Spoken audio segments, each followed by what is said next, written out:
Suwa ning ora nyebut wanuh-wani tanding kelawan Ratu Trigarta Prabu Susarma.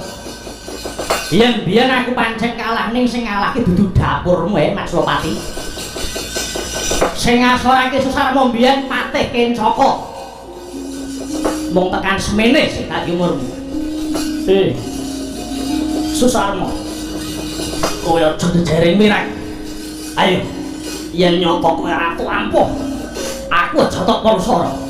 Aku patenono babar pisan. Walah malah sumbar kelakon kowe.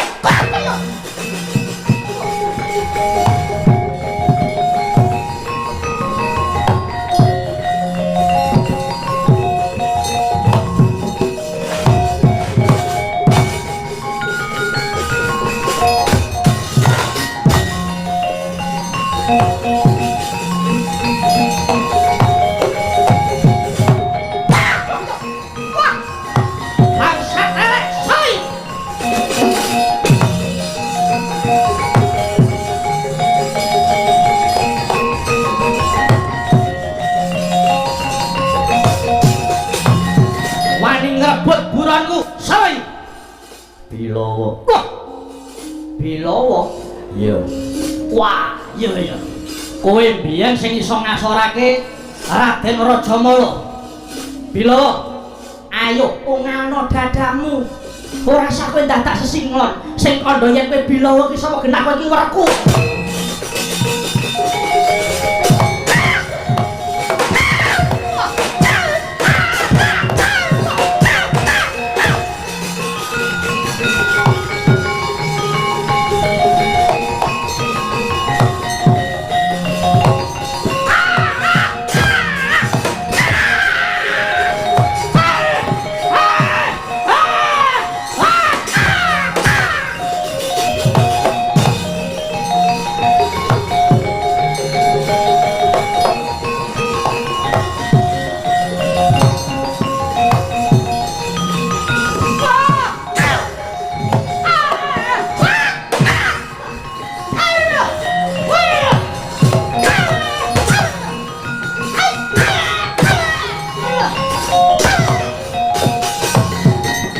Susarma, ora patut kowe diuripi.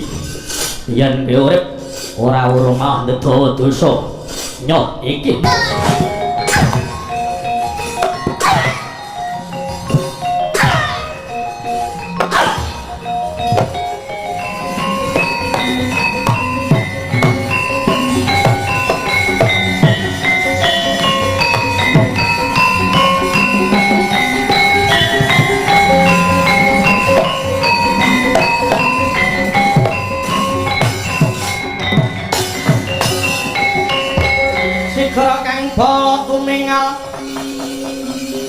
Acampo samya medali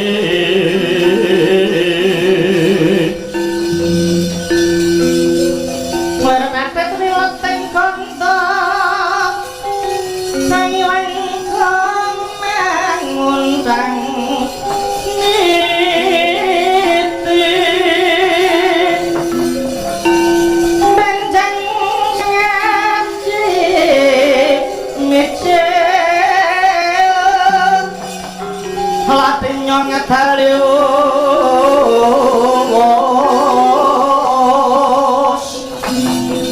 Buta Surawilaga kaya buta singa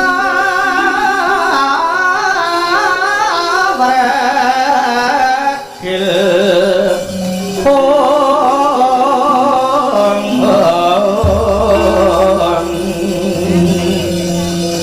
Pasti jonggot dendanya mengambak boyo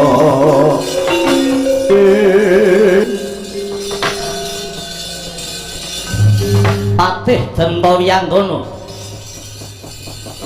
nuwun wonten pangandika ingkang dawuh sinuwun imbali paduka kula pun Patih Dempa Wiyantana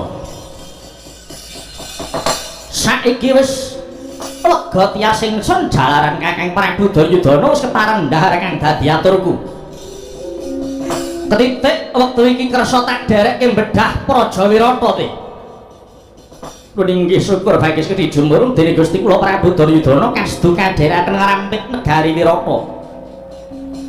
Kalian malih sinuwun sakmenika kantun sepinten kekiyatanipun negari Wirata.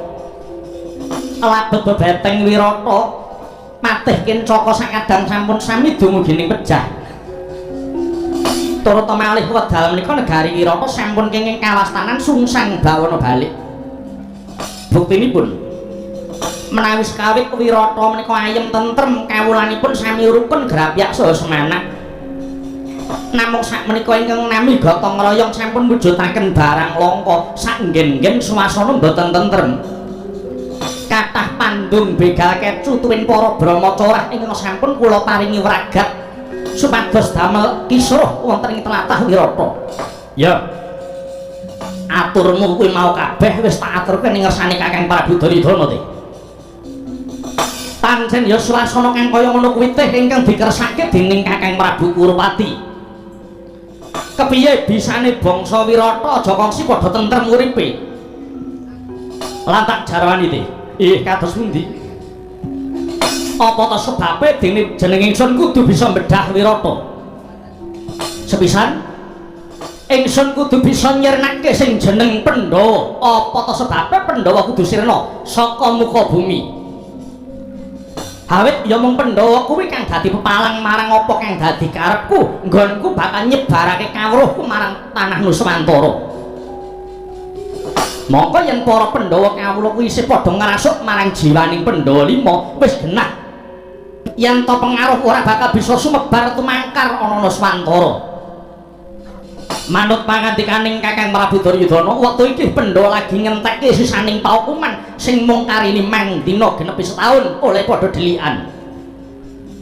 Paman Sengkuni darbe pengira yen Pandhawa padha sesingitan ana tlatah Wirata. Mula kanthi bedah Praja Wirata ingsun bisa ngonangi marang papan pandhelikaning Pandhawa te. Kawula nuwun inggih. Dene kaping pindho te. Wirata kuwi bumi mas paribasan teken garing ditandur ana padas wae bisa tukul ngrembuyung. Kang mangkono menawa jeneng ingsun bisa nguwasani Praja Wirata, wah bakal saya mukti uripku.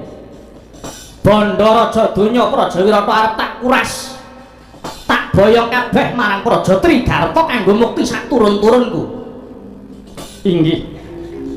Dene sing kaping 3 nete ingsun bakal mbaleni njaluk Dewi Utari minangka dadi garwaning ingsun. Wah, isih gawang-gawang ana ing paningalku. Jaman penglamarku ditolak dening Patih Kincaka biyen nganti dadi Bandayuda. Aku dikalahke dening Patih Kincaka satemah aku dadi tetelukaning Patih Kincaka. Pati dipateni dening Gandharwa kang mapan ana ing Praja Wirata. Sakpatine Patih Kincaka ora aneh yen kowe gampang nyebar wisa kawruh duraka ana Wirata lan wis kelakon ngedukumba kekuatan Wirata te. Nuwun inggih. Wis dadi ubayaku. Yen nganti aku ora kelakon ku tak tombokke. Waduh. Lah mbok iki sampun lajeng entengaken nyawa kaduka sinuwun. Menapa namung sak godhong kelor wiyaring jagat perkawis wanita kemawon kok lajeng nyawa kangge tatawan. Kowe aja maido karo wong gandrung, ngerti? Angger bab iki kok mriki apa? Kok nelongso ya lho. Ing atase ratu nglamar kok karo bocah wedok ditampik. Ngono kuwi mung karek delok tekone ratune kuwi sik. Kuwi ora aneh kok sing do nolak. Sebabe, ngerti ya to? Mung jeneng ratu kok ora ning apike blas. Rupa mrucut. Pakai canda watake elek wis. Dasare ya ratu geleman. Nek omong senengane plin-plan nek saguh karepe mlenjani arang-arang adus wis. Ratu apa nek ngono kuwi? Togok bilung kowe do rasanana wae. Oh, mboten sinuwun. Kula kali bilung niku raosan kersa paduka badhe ngayunaken Dewi Utari niku bilung sanget rumaja. Ora ya ngono to. Nggih, Den, malah langkung prayogi. Entuk gek bidal sakniki mawon. Pandhawa ndang digoleki kersane ndang gancang sedanipun sinuwun. Piye kuwi Leong? Ora ndayes rasakno dhewe to. Troha-troha. Kok nek sida ngamar Putri Wirata aku ngesir mbane. Ngono. Ngopo? Alah. Enek mbane siji sing ginu-ginu. Sing tak lirak-lirik. Lah iya. Kowe apa aku mupu sayembara. Ora. Aku pasrah wae. Nek padha lemu ya ora apik to lho. Sijine kudune lencir dhuwur, siji lemu sak pase. Nah ya ora gayeng nek ora ane saingane.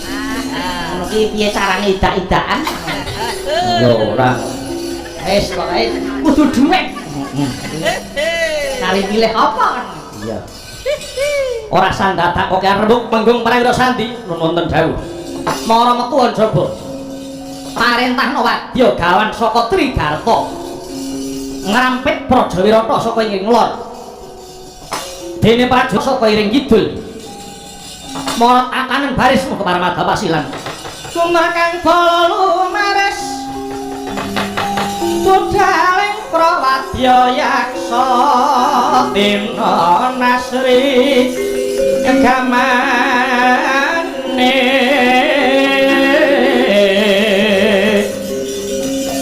saking kang bala kuswa Prabu sananira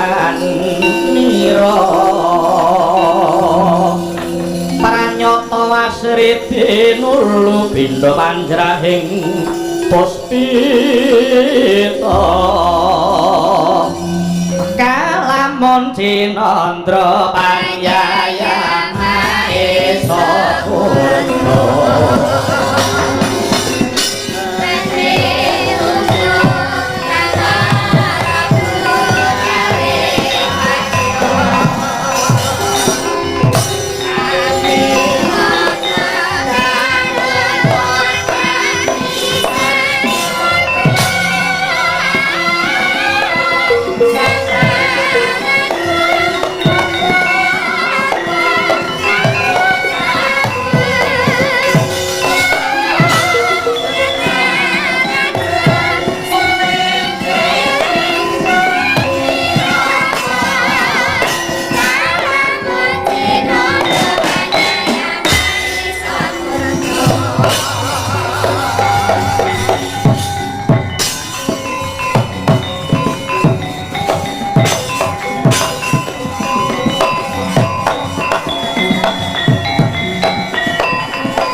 kumpul sajuru-juru hatotonan jaro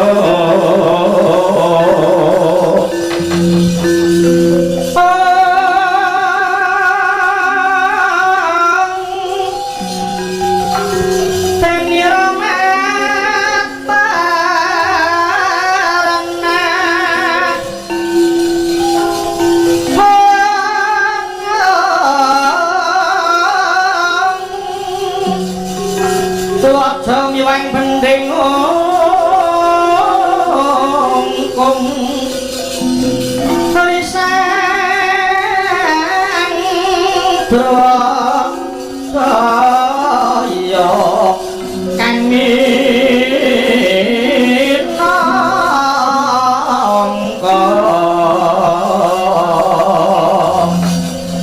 cucuk ing prawadyabala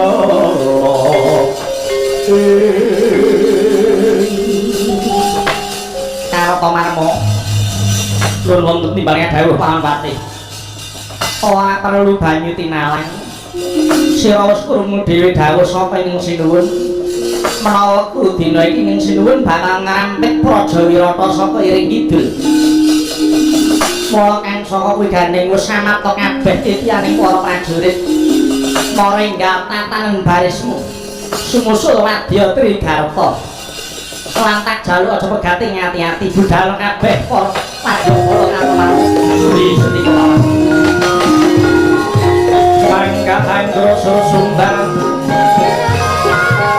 linggo bumi kunjing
carita nenggih menika warnanira kang sinebat ing negari Wirata. Para yoga ngadhapur jogluri nenggo sinambung wis mawinangun jamur barat medeng megar. Saka guru Sila Perbata telung prangkul gedene nukir gambar sisih naga. Sinangga pagengake swasa pinindon gasing Sardula. Jerambah Sila Kaca Subinan lines jenar ketingal gilar-gilar yayah babut ginelar. Beteng kandel jagang jero anggo bengi kedaton Wirata wimbuh ngajeng waja Gapura Warasta. Gapura wangun menawa jinangkepan wiwaratosan blebekan rangkep sanga. Sinten to ingkang ngasta pangawas negari Wirata? Alah menika to sang nata jejuluk Prabu Sri Baginda Raja Basumat Suwawati. Narendra Skalabuk Yuswa nanging ketingal masih merbawani. Nalika semana nuju sing pendhapi agung sinebaya ngabdi nenggih Niken Salindri sumawana sang tandha Dwija Kangka. Ta mangkono wijiling sabda sang Prabu Mangsapati.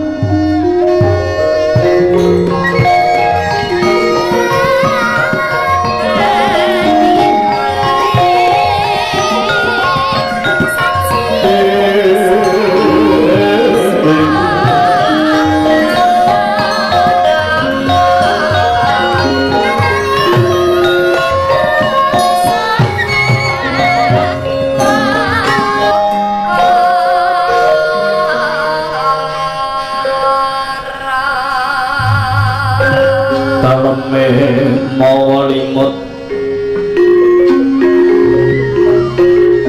kalamatan jroning alam kanyo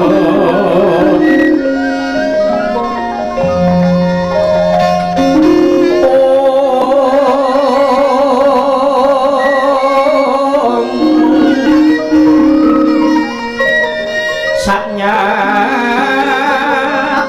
iku kanyatan kaki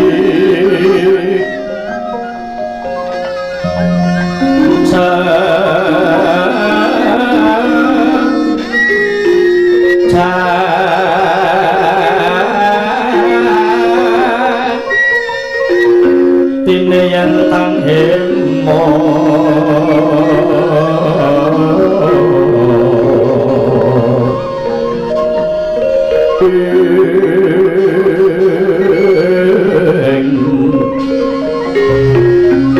saya pilihan bisa ngomong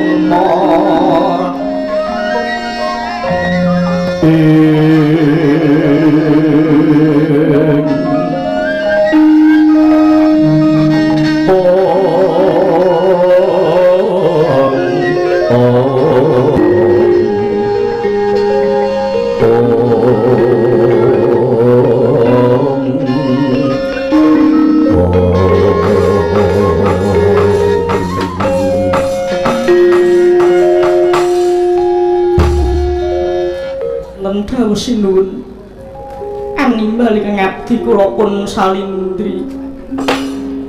Kowe kaget tak timbali ya. Yayah tinubuk mong tuna sinambring gelap lepat. Dupi kula nembe timbalan padu kendrengken sinuwun. Ya. Mulane sira sun timbali marak.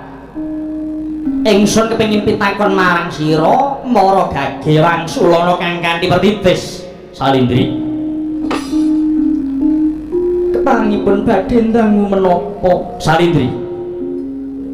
Kowe ngerti macan? Nggih ngertos.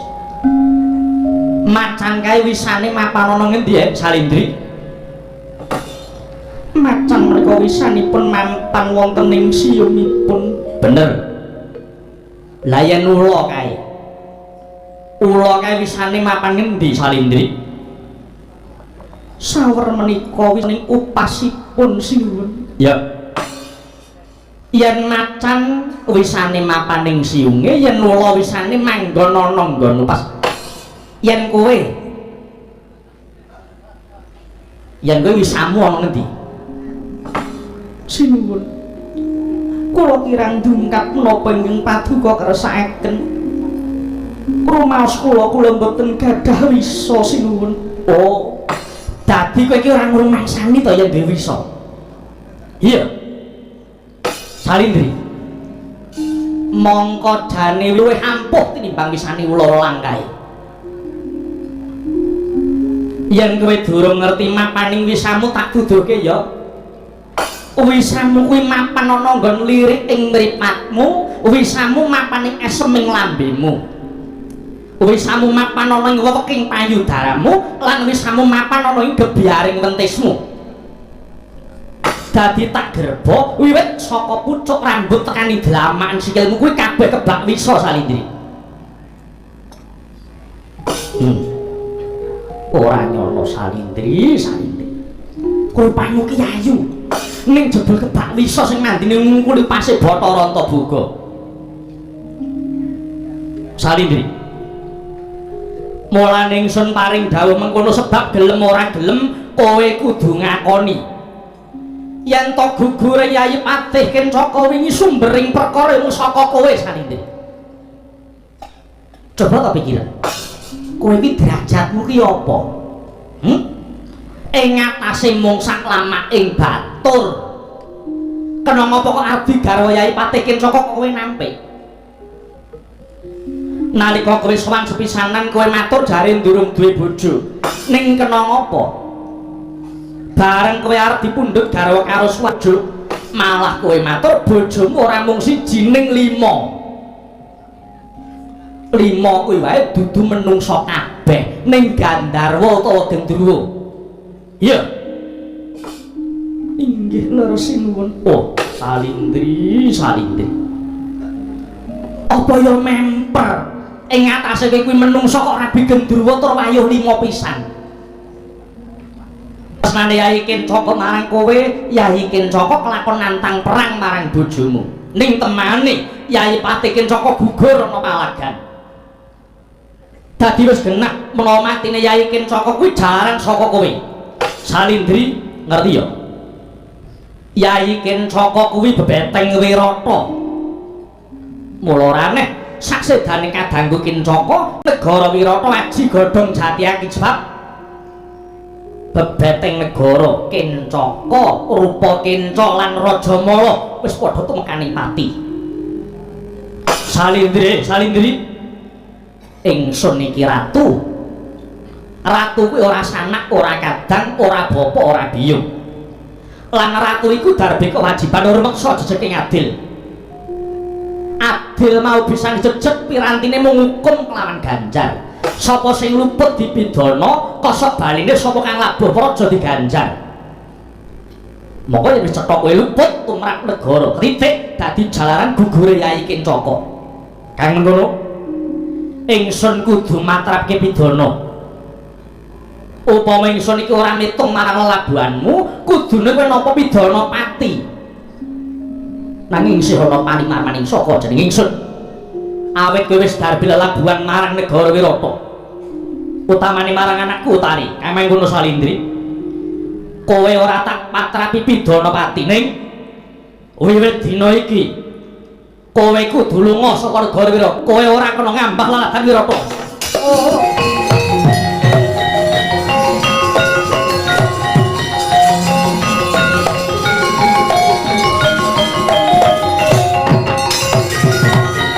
Sureng deweng karo kingkit ler mangus kang layon.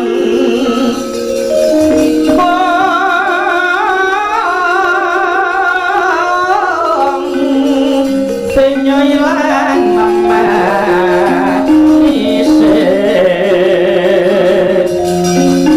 makanan yo layung kumal kucem parahnya maratani.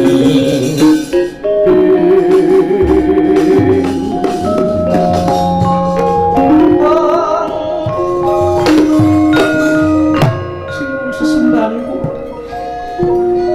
kados sing ngendal mayang raos sing manah. Dupi kula nampi dawuh paduka ingkang makaten Gustimun. Nawan tuwa abdi paduka pun Salindri nyuwun agung ing samudra pangaksani. Mugi wonten kameran paduka sinuwun keparengan jabel dawuh kala wau. Salindri. Kene dudu pamane wong adol tangis. Ngerti ya? Tembung sama beda dana dendra kuwi ora ditebus dening tumetes sing eluh. Ning sing kepiye wae ingsun tetep netepi sabda Pandhita Ratu. Kowe kudu lunga. Perkara anakku Tari ora sah kowe dadak ngurusi. Wirata ora kurang pamomo. Ngerti? Sinuwun. Piye? Bilih kula mboten dipun parengaken snita wonten mriki malih. Nun inggih kanthi awrating manah kula namung ngestokaken dawuh. Namung kula suwun kok inggih dipun keparengaken kula nyuwun dagang sal dinten. Lah kok dadak nganggo wektu 5 dina to nggo apa? Arep nggo apa? Badhe kula inggih tata-tata tuwin ringkes saha kula badhe pamitan kaliyan sanak sederek pitepangan. Ingkang sampun kalajeng sae kaliyan kula. Oh iya. Yen mau tutu sepasar wae tak nilani. Ning ya kuwi dina ingsun isih ngerti kumliwering Salindri aja takon dosa. Ketok gulung. Nyingkir. Ngerget-ngergeti babut.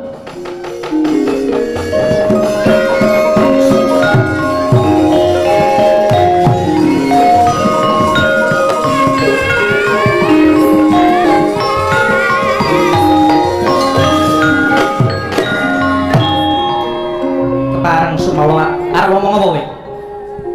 Arep ngomong apa? Apa kowe tak dangu? Kowe arep belani Salindri? Ya ngono piye? Kowe iki mau lurah pasar. Gaweanmu mau ngareki pajak. Arep diatur apa kowe? Ayo muni yo. Seneng gawe perkara. Kula ingin sowan Sinuwun.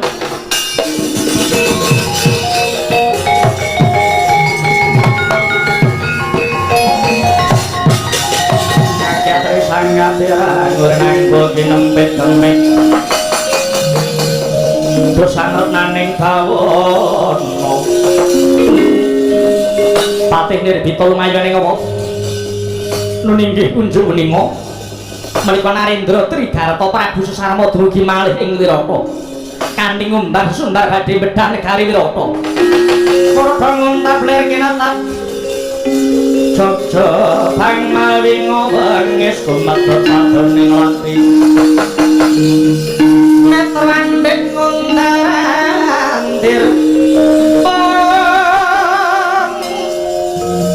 saring sangga malatu-latu sinabet marang segedeng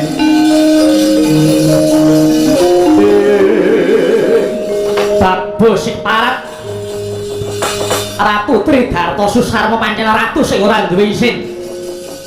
Panglamar wis ditulak meksa nikah. Tatanen barismu ora ana kang dadi senopatimu kejaba jeneng ingsun.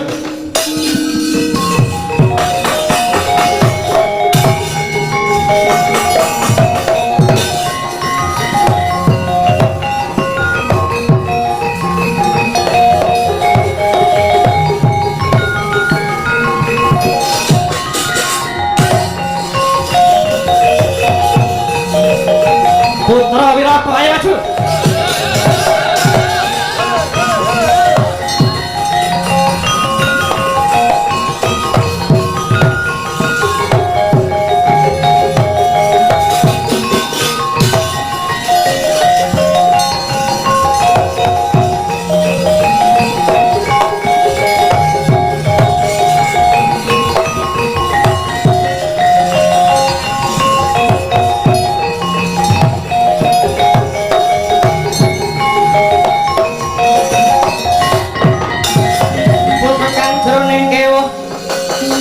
Mandeka bangun kelang pedangipun kang kataman praja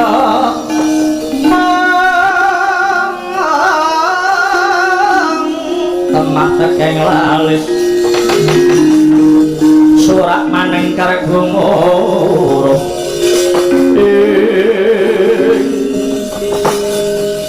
ora mangling Putra Wirata ora sangka iki dasare para nyata wadya bala tridarta saparan tumenggung prawira sandi duwe karep apa njaluk Praja Wirata Prabu Matswapati kon maju rene kon nyembah delaman sikilku tak tugele glune ora sah langap langwaten ngucap ora sangka ora wegah tanding kelawan batang wah makna sastra jendra muwateng naji japa mantrang gibeng dengklek-dengklek parep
mara tuwa kuwi lambene blawanan Susarmo Prabu Matsupati apa duwe karep apa?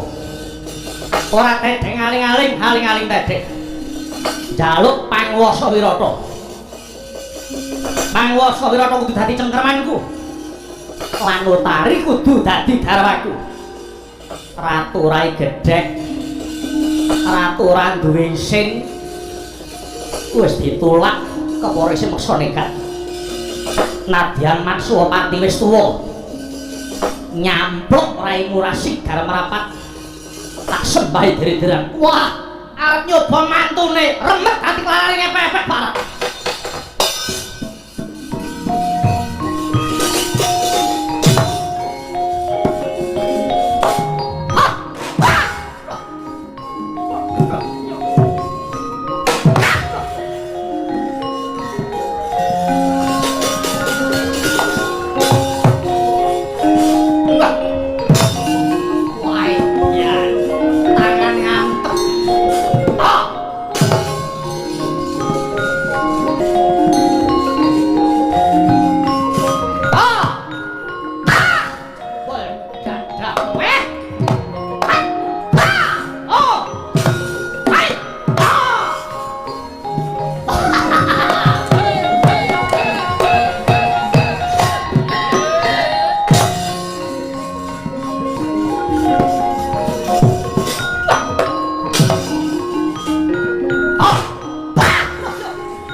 Calon maratuwa sakatmu.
Karunaning kaswasti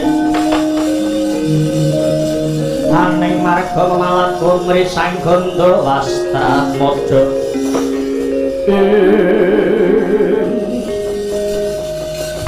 Bilowo leren nonggonmu nimbang daging yadi aja ngregoni wong dodol. Aku durung kepayon wis arep dijaluki pajek. Ora di tekaku ora bakal njaluk sampun pajek ki ora ning sumurupa lega dina iki Praja Wirata ana cengkremane mungsuh ngerti sinuwun Wirata kepikut mungsuh saka Trigarta sambung rapete apa ing atase ratu kepikut kandha karo bakul daging kuwi dudu urusanku. kuwi perkarane Nayaka karo prajurit. Yen aku iki mung bakul dakris. Di si raja nggorohi kelangan batinmu. Nadyan tata gelar sira mung dadi bakul daging. Ning ing dadamu isih murub jiwa kasatriyanmu. Babar pisanggonmu labuh. Sira wis bisa ngluwari penandang nalika Wirata bakal karebut patih Kencaka. Mula babar pisan rebutan Sinuwun Wirata saka tanganing mungsuh. Elinga Yadi, lamun aku lan si Adi iki isih umpetan nganti ora bisa konangan telik sandini saka ing Praja Ngastina ya marga sing ngidanana Praja Wirata. Yen nganti Sinuwun Wirata kaprajaya, aku lan si Adi uga bakal konangan telik sandi. Apa bakal awake dhewe bakal urip ana ngalas 12 taun meneh di. Yen si Adi puguh ora gelem, ya wis kepenak nonggonmu dodol daging tak tandangane dhewe.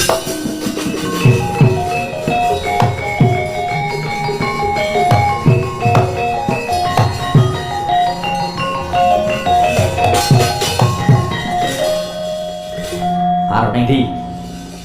Aku arep maju perang Glasah. Kowe ora tau perang.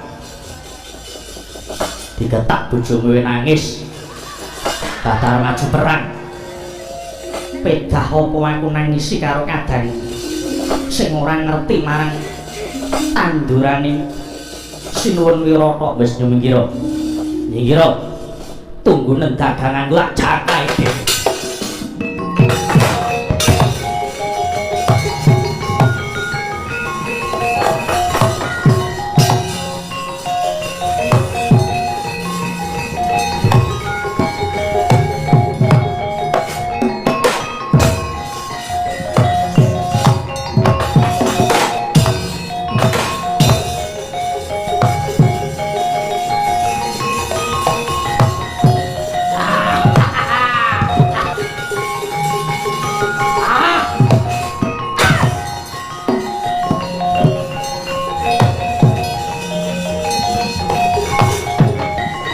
Kuwi ratu wis tuwa ning ora nyebut wanuh-wani tanding kelawan Ratu Trigarta Prabu Susarma. Yen biyen aku pancen kalah ning sing ngalahke dudu dapurmu Matsapati. Sing ngasorake Susarma biyen patih Kencaka. Mung tekan semene sing dadi umurmu. Susarma. Kowe aja dijere mirang. Ayo. Yen nyapa kowe ratu ampuh, aku aja tok Pansara. Aku patenono babar pisan. Walah malah sumbar kelakon kowe.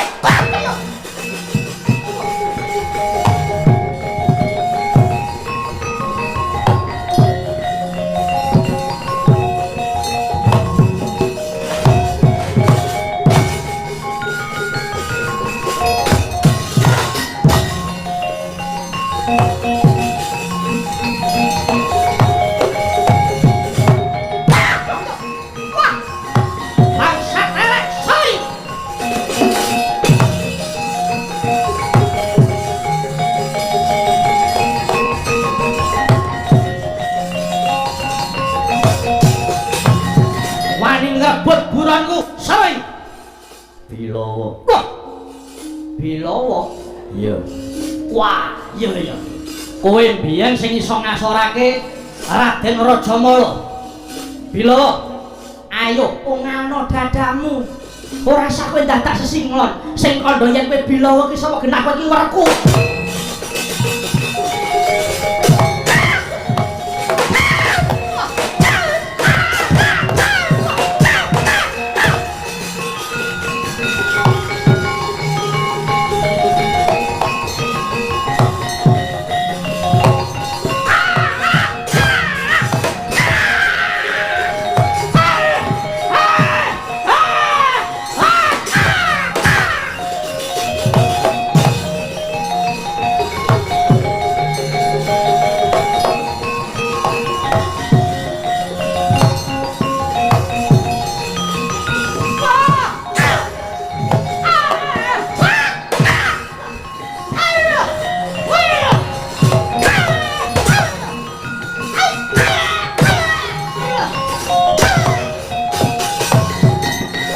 Sarma.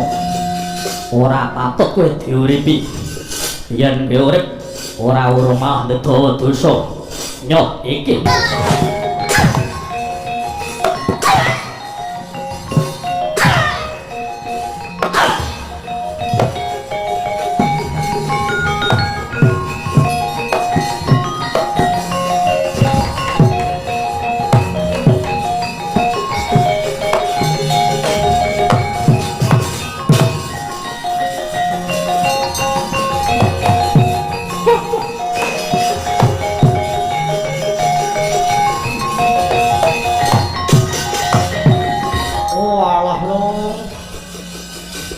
Impenmu mandi lho. Ngapa? Belum. Ratumu lho. Sawangen iki. Piye? Turu apa piye? Turu mbahmu kuwi. Delon kuwi. Wah, Piye? modar. Mati. Alah dialus saya salah krungu modar wis. Malah tangane wis dipotek-potek. Golek ana tangane ali-aline apik. Tangane golek ana. Loro. Patune abang wis kok. Ora sudi. Wis tak lirik wit sore mau itu ngampe ali-aline tak jikok. Golek ana. Ora. Moh. Latune kuwi adatene arep maju perang ngertine kalah ali-aline ganti grendeng. Oh ya modar ya syukur. Ya. Gelange ya mung rumput Jepang ya iki. Bareng ngerti arep modar iki terus salin sing larang-larang didosek. Semlane direbut. Wis ayo mulih. Ayo.